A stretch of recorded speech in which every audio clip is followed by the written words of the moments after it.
నమస్తే, welcome to Sakshi exclusive. Hi friends, big breaking. భారత్లో ఏడాది వ్యవధిలో 10,000 ప్రభుత్వ పాఠశాలలు మూసివేత. దేశవ్యాప్తంగా విద్యా వ్యవస్థ నుండి అందుతున్న ఈ వార్త ఇప్పుడు తీవ్ర చర్చనీయాంశంగా మారింది. విద్యా మంత్రిత్వ శాఖ గణాంకాల ఆధారంగా వెలువడిన సమాచారం ప్రకారం కేవలం ఒకే ఒక్క సంవత్సరంలో భారతదేశ వ్యాప్తంగా సుమారు 10,000 ప్రభుత్వ పాఠశాలలు తగ్గాయి. దేశంలో విద్యా సంస్కరణలు వేగవంతమవుతున్న వేళ ఈ సంఖ్య తీవ్ర ఆందోళన కలిగిస్తోంది. అసలు ప్రభుత్వ బడులు మూతపడుతున్నాయా లేదా ఇతర పాఠశాలల్లో విలీనమవుతున్నాయా? దీని వెనుక ఉన్న అసలు కారణాలు ఇప్పుడు సంచలనం సృష్టిస్తున్నాయి.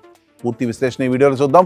వీడియో అయితే ఎక్కడ స్కిప్ అవ్వకుండా చూడండి. కేంద్ర ప్రభుత్వం చేపట్టిన పాఠశాలల రీలొకేషన్, రేషనలైజేషన్ ప్రక్రియ ఈ గణనీయమైన మార్పుకు ప్రధాన కారణమని విశ్లేషకులు చెబుతున్నారు. నేషనల్ ఎడ్యుకేషన్ పాలసీ 2020 ప్రతిపాదించిన స్కూల్ కాంప్లెక్స్ నమూనా ఆధారంగా తక్కువ మంది విద్యార్థులు ఉన్న ప్రాథమిక పాఠశాలను సమీపంలోని పెద్ద పాఠశాలలతో విలీనం చేస్తున్నారు. కొన్ని పాఠశాలల్లో కేవలం 5 లేదా 10 కంటే తక్కువ మంది విద్యార్థులు మాత్రమే చేరడం, ఉపాధ్యాయుల కొరత తీవ్రంగా ఉండడం ఈ నిర్ణయానికి పునాదిగా మారింది. వనరులను ఒకే చోటకు చేర్చి మెరుగైన మౌలిక వసతులు కల్పించడానికే ఈ ప్రక్రియని అధికారులు స్పష్టం చేస్తున్నారు. ఈ విలీన ప్రక్రియ కాగితాలపై అనుకూలంగా కనిపిస్తున్నప్పటికీ క్షేత్రస్థాయిలో తీవ్ర అడ్డంకులను సృష్టిస్తోంది. ప్రత్యేకించి గ్రామీణ ప్రాంతాల్లో పాఠశాలలు విలీనమవ్వడం వల్ల చిన్నారులు మైళ్ల కొద్దీ నడిచి వెళ్లాల్సిన పరిస్థితి ఏర్పడుతోంది.